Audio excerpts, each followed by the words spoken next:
ஆதியாகமம் 11ஆம் அதிகாரம் 28 முதல் 32 வரை. ஆரான் தன் ஜன்மபூமியாகிய ஊரங்கள் கல்லே தேசத்து பட்டணத்திலே தன் தகப்பனாகிய தேராகு மரிக்கும் முன்னே மரித்தான். ஆபிரகாமும் நாகோரும் தங்களுக்கு பெண் கொண்டார்கள். ஆபிரகாமுடைய மனைவிக்கு சாரா என்று பெயர், நாகோருடைய மனைவிக்கு மில்காள் என்று பெயர். இவர் ஆரானுடைய குமாரத்தி. இந்த ஆரான் மில்காளுக்கும் இஸ்காளுக்கும் தகப்பன். சாராய்க்கு பிள்ளைகள் இல்லை, மலடியாயிருந்தாள். தேராகு தன் குமாரனாகிய ஆபிரகாமையும் ஆரானுடைய குமாரனும் தன் பேரனுமாயிருந்த லோத்தையும் தன் குமாரன் ஆபிரகாமுடைய மனைவியாகிய தன் மருமகள் சாராயும் அழைத்துக் கொண்டு அவருடைய ஊரென்கிற கல்தேரை பட்டணத்தை விட்டு கானான் தேசத்துக்கு போக புறப்பட்டான். அவள் ஆரான் மட்டும் வந்தபோது அங்கே இருந்து விட்டார்கள். தேராகுடைய ஆயுசு நாட்கள் 205 வருடம். தேராகு ஆரானிலே மரித்தான். நம்முடைய பிதாவாகிய தேவனாலும் குமாரனாகிய இயேசு கிறிஸ்துவனாலும் உங்களுக்கு கிருபையும் சமாதானமும் இந்த சாயங்கால நேரத்திலே உண்டாவதாக. ஆதியாகம புஸ்தகத்தை நாம் தொடர்ந்து தியானித்து வருகிறோம். ஒவ்வொரு நாளும் ஒரு சம்பவத்தை நினைவில் வைத்து நாம் தியானித்து வருகிறோம். ஆதியாகமம் ஜெனிசிஸ் என்று சொல்லக்கூடியது தலைமுறைகளின் புறப்படம், மனிதனுடைய உற்பத்தியின் புறப்படம், எல்லா கலாச்சாரங்களின் புறப்படம், புதிய உலகத்தின் புறப்படம், இப்படி எல்லாவற்றுக்கும் புறப்படமாக இந்த ஆதியாகம புஸ்தகம் காணப்படுகிறது. ஆண்டவர் பூமியை மனிதனுக்காக உருவாக்கி வைத்த பின்பாக அதை சீர்படுத்தி அவன் கையிலே கொடுத்து அவன் வாழும்படியாக அவனுக்கு எல்லா நன்மைகளையும் கொடுத்தார். மனிதனும் அதை இழந்து போனபடியினாலே ஆண்டவர் தோட்டத்தை விட்டு துரத்தினார். ஆதாம் தோட்டத்தை விட்டு துரத்தப்பட்ட பின்பாக இந்த பூமியிலே அவன் முள்ளும் குறுக்கும் அழைக்கிற தேசத்திலே நெற்றி வியர்வை நிலத்தில் சிந்தி பாடுபட வேண்டியதாயிற்று.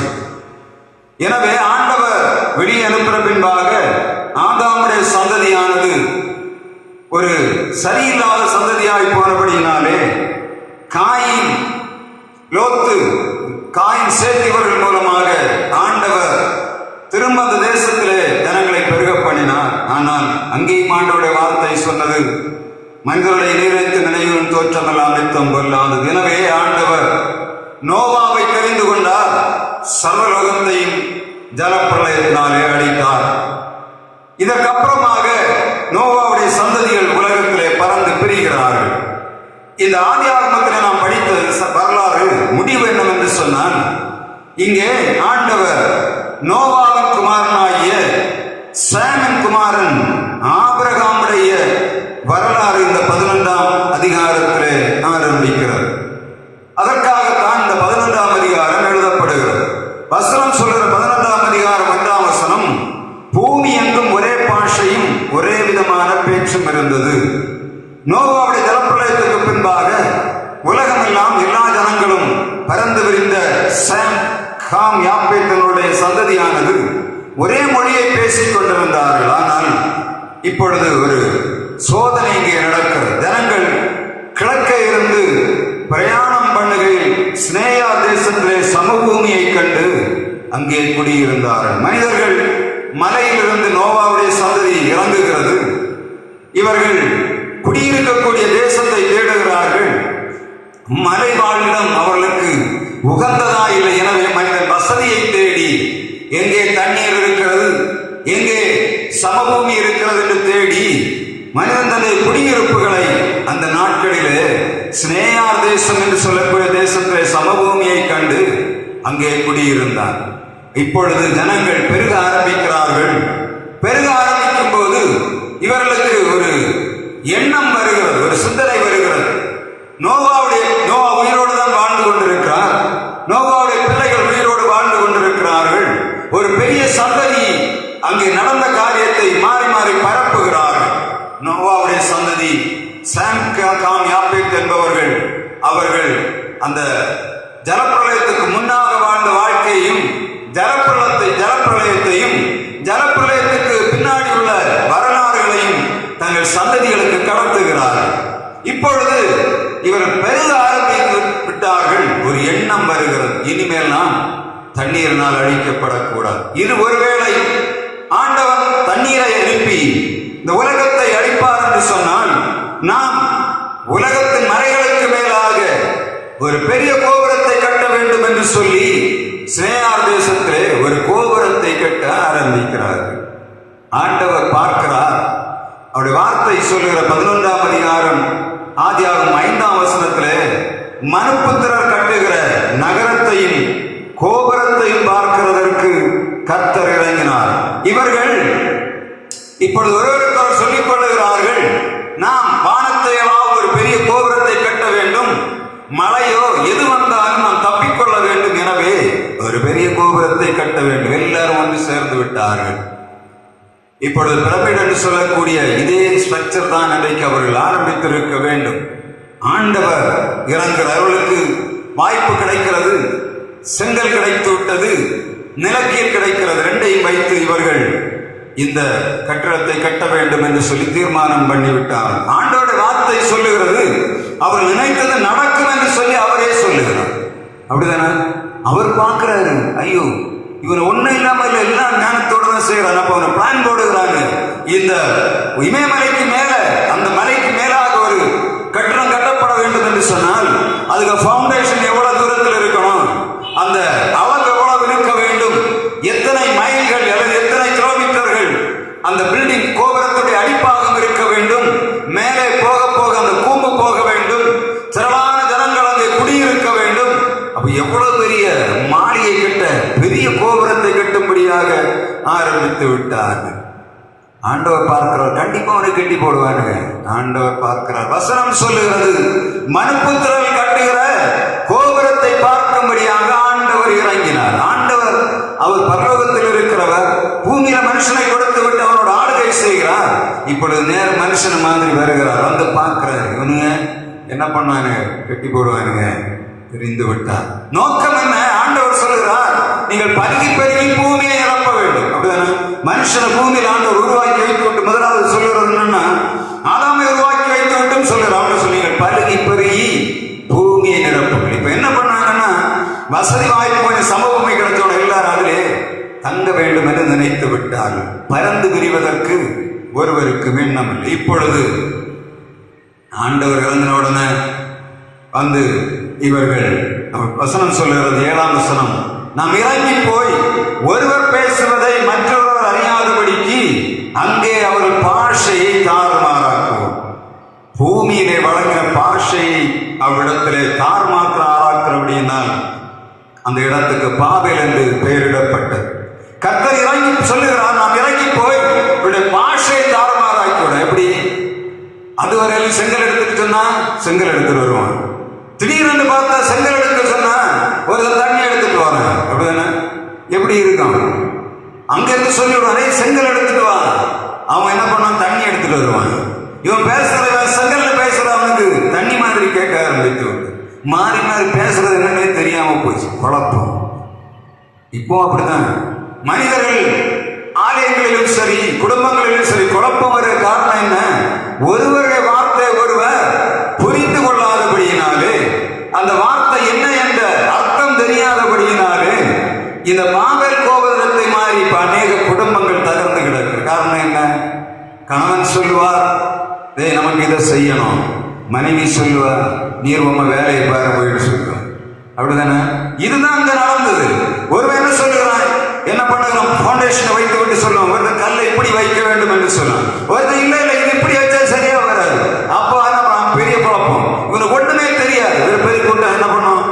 ஒரு கூட்டம் கட்டுறதுக்கு ஆரம்பிக்கும், இன்னொரு கூட்டம் எதிர்த்து. இப்படி பெரிய குழப்பத்தை ஆண்டவருக்கு உருவாக்கி விட்டார். பார்த்தா வேற வழி தெரியல. இனி இதுல இருந்தா நம்மளே மாறி மாறி வெட்டி சென்று போவோம். என்ன பண்ணுவாங்க?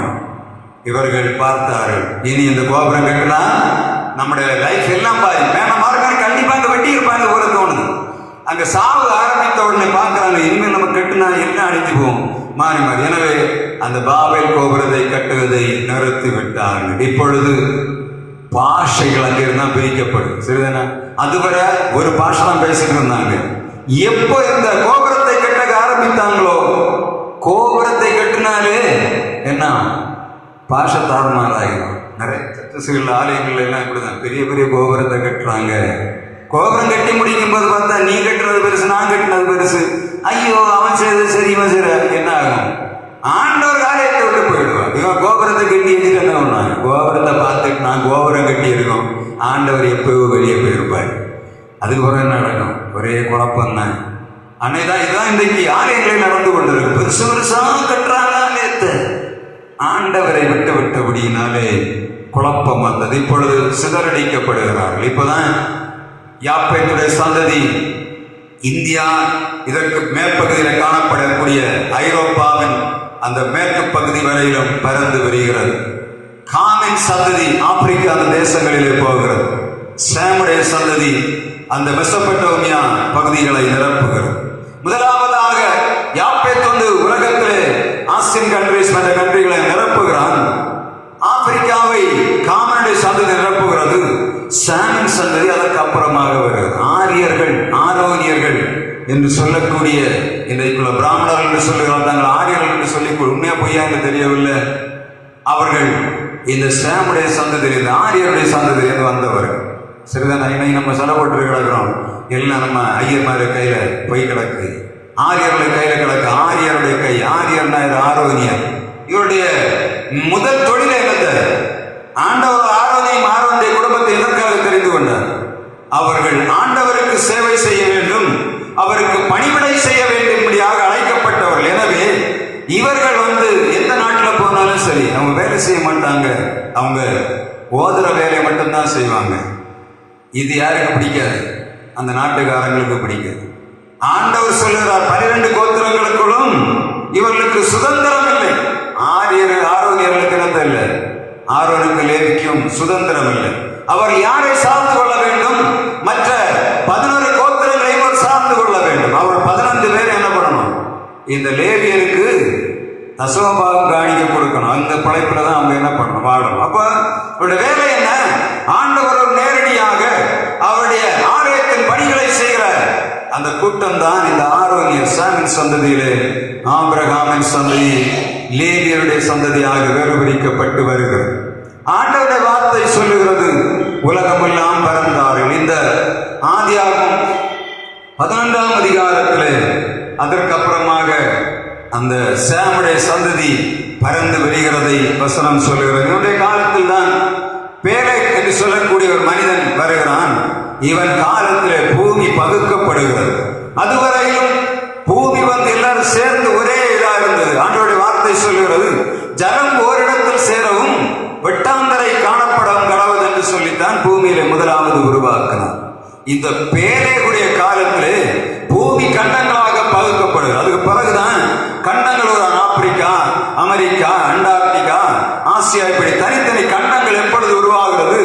இந்த பேலேகுடைய காலத்திலே பகுக்கப்படும். ஒருவேளை பெரிய ஒரு பூமி அதிர்ச்சியோ அல்லது ஒரு பெரிய வெடிப்பு உருவாகி இந்த கண்டங்கள் பிரிந்து ஓரிடத்திலிருந்து பிரிந்து போனது பேலேகுடைய நாட்களிலே. அதுவரையிலும் கடல் தரை வழியாக மாறி மாறி போனவர்கள் கண்டங்கள் பகுக்கப்பட்ட போது அந்தந்த இடங்களிலே குடியிருந்தார்கள். தண்ணீரை தாண்டி போக முடியாது. அந்த நாட்களிலே தண்ணீரை தாண்டி போகக்கூடிய வழிகளில் எனவே என்ன பண்ணாங்க? அந்தந்த இடங்களிலே பறந்தார்கள். அந்தந்த இடங்களிலே என்ன காலநிலை, சூரியனுடைய வெப்பம் எப்படி இருந்ததோ அந்த சூரியனுடைய வெப்பத்துக்கு தகுந்தவாறு அந்த ஜனங்கள் மாறி போனார்கள். ஆப்பிரிக்கா நல்ல கொடுமையான வெயில் அடிக்கும். எனவே அந்த ஜனங்கள் என்ன பண்ணாங்க? கருத்து கருவாடானாங்க. ஏசியன் கண்ட்ரிஸ், ஆசியாவின் மேல ரஷ்யாவை பார்த்தீங்கன்னா இப்பொழுது குளிரா இருக்கும். அந்த தேசத்தில் உள்ள ஜனங்கள் எப்படி இருப்பாங்க? வெளியே வரும்போது அவருடைய சரீரத்தில் வேர்வை வெளியே வராது. எனவே அவருடைய கலர் எப்படி இருக்கும்? ரஷ்யனுடைய கலர் ஒரு மாதிரி இருக்கும். ஆப்பிரிக்கன்ஸுடைய கலர், அமெரிக்கன்ஸுடைய கலர், யூரோப்பிய கண்ட்ரிஸ்கள் அங்கு காணப்படக்கூடிய ஜனங்களுடைய கிளைமேட்டுகள் மாறணும். அப்படின்னாலே ஒரே தகப்பனிடத்தில் வந்த ஜனங்கள் விதவிதமான கலர்களுடன், எண்ணங்களுடன், வண்ணங்களுடன் அவருடைய கலாச்சாரம் மாறி போனது. அப்படித்தான் இந்த உலகம் பகுக்கப்பட்டது. அந்தந்த இடங்களில் இருந்தவர்கள் தங்களுக்கு தலைவர்களை தெரிந்து கொண்டார்கள், ராஜாக்களை தெரிந்து கொண்டார்கள், பராக்கிரமசாலிகள் எழுப்பினார்கள். அன்றைய காலகட்டங்களிலே ஜனங்களுக்கு ஆகாரத்தை உற்பத்தி பண்ணுகிறவன் பெரிய ஆளா இருந்தான். அன்றைக்கு அவன் தான் பெரிய ஆள். ஏன்னா சாப்பாடு எல்லா மனிதர்களும் கொடுக்கணும், எப்படி உருவாக்க வேண்டும் என்று சொல்லி ஒவ்வொரு ஆகாரங்களாக அந்தந்த தேசங்களிலே அவர்கள் அந்தந்த இடத்துக்கு தகுந்தவாறு தங்களுடைய ஆகாரங்களை ரெடி பண்ணினார்கள், சாப்பாட்டு காரியங்களை ரெடி பண்ணினார்கள். அது அந்தந்த இடங்களில் உள்ள சாப்பாடு கணக்காக நம்ம இங்க பார்த்தீங்கன்னா வட இந்தியாவில் என்ன பண்ணுவாங்க, கோதுமை சாப்பிடுவாங்க, கோதுமை விளையும். இங்கே என்ன விளையும், நமக்கு நெல் விளையும், தண்ணி நிரம்ப உள்ள இடம்.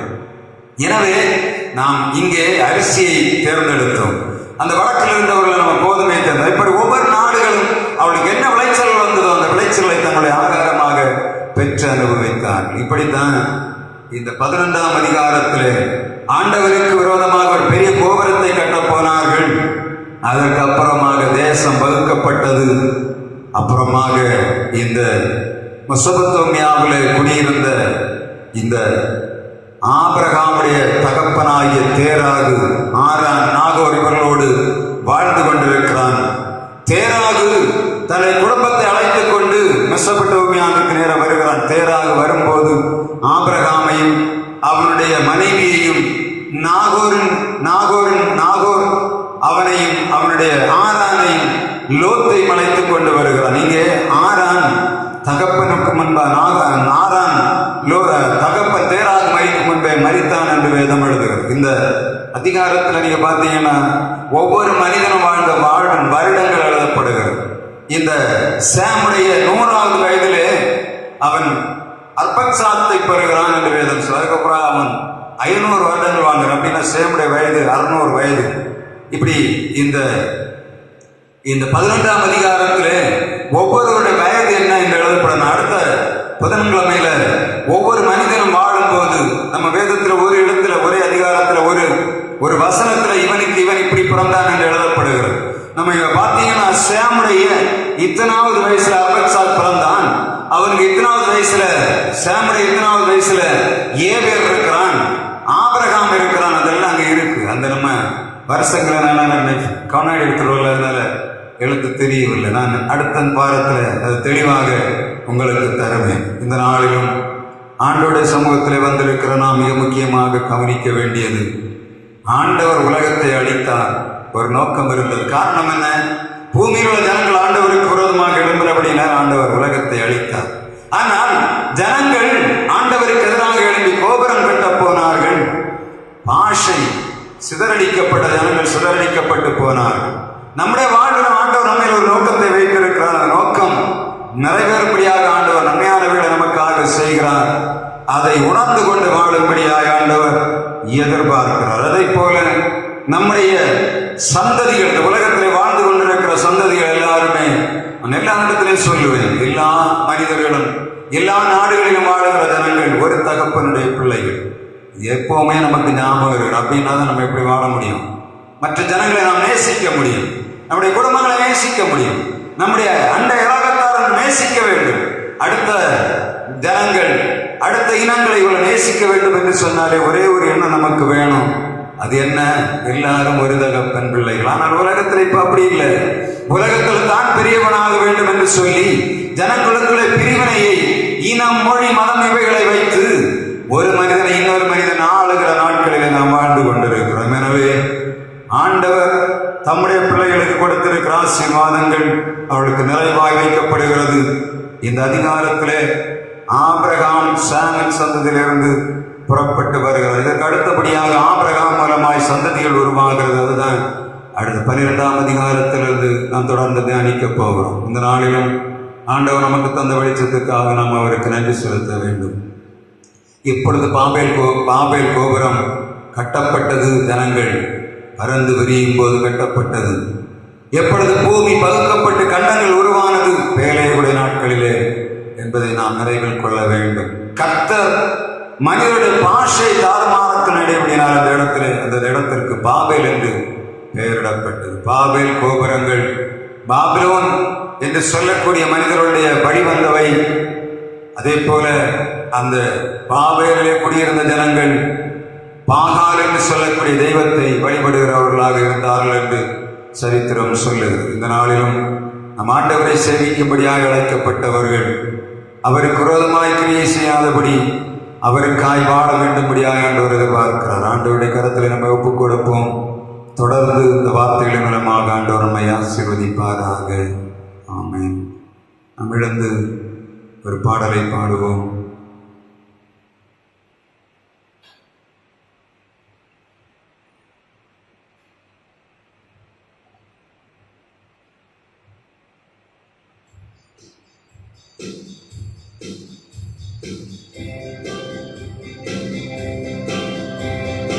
அசைவாடும் ஆவியே, தூய்மையின் ஆவியே, அசைவாடும் ஆவியே, தூய்மையின் ஆவியே, இடமசைய உள்ளம் நிரம்ப இறங்கி வாழுமே.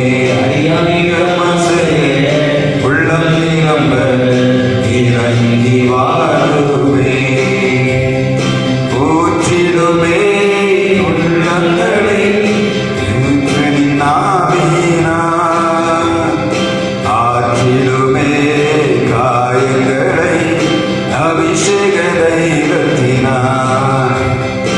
ஆற்றிடுமே காயங்களை அபிஷேக தைலத்தினார். அசைவாடும் ஆவியே, தூய்மையின் ஆவியே, அசைவாடும் ஆவியே, தூய்மையின் ஆவியே, இடமசைய உள்ளம் நிரம்ப இறங்கி வாழுமே. இடமசைய உள்ளம் நிரம்ப இறங்கி வாழுமே. நன்மையுமே நாங்கள் உமக்கு நன்றி செலுத்துகிறோம். இது சாயங்காலம் கொஞ்ச நேரம் உங்களுடைய வார்த்தையை தியானிக்கும்படியாய் உங்களுடைய சமூகத்திலே வந்து உங்களுடைய வார்த்தையை நாங்கள் கேட்கும்படியாய் தந்த சிலாக்கியத்துக்காக நன்றி செலுத்துகிறோம். நாங்கள் பெருமையாக இந்த இடத்துல விதைக்கவில்லை ஆண்டவரே. திரளான தேவதூதர்களுக்குள்ளே அமர்ந்திருக்கிற அந்த உணர்வோடு நாங்கள் உண்மை ஆராதிக்கிறோம், உண்மை தொழுது கொள்ளுகிறோம். அவளோடு சேர்ந்துதான் நாங்கள் உண்மை ஆராதிக்கிறோம், உண்மை தொழுது கொள்ளுகிறோம். ஆண்டவரே, கர்த்தாவே, மனிதர்கள் வர முடியாத இடங்களில் நம்முடைய தூதர்களை அனுப்பி எல்லா நன்மைகளை செய்கிறவராக இருக்கிறீரப்பா. இந்த நாளிலும் எங்கள் மத்தியில் நம்முடைய வல்லமையான வார்த்தையை கொண்டு கர்த்தத்தோடு நிலைப்படப்படியாய் ஜெபிக்கிறோம். இந்த பகுதி முழுவதையும் நம்முடைய ஆளுகைக்குள்ளாய் தருகிறோம். ஆண்டவர், இரவு நேரத்தில் இந்த பகுதி முழுவதையும் பாதுகாப்பீராக.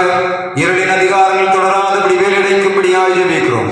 எல்லா குடும்பங்களிலும் கர்த்தருடைய ஆசீர்வாதத்தின் நிறைவு காணப்படுவதாக.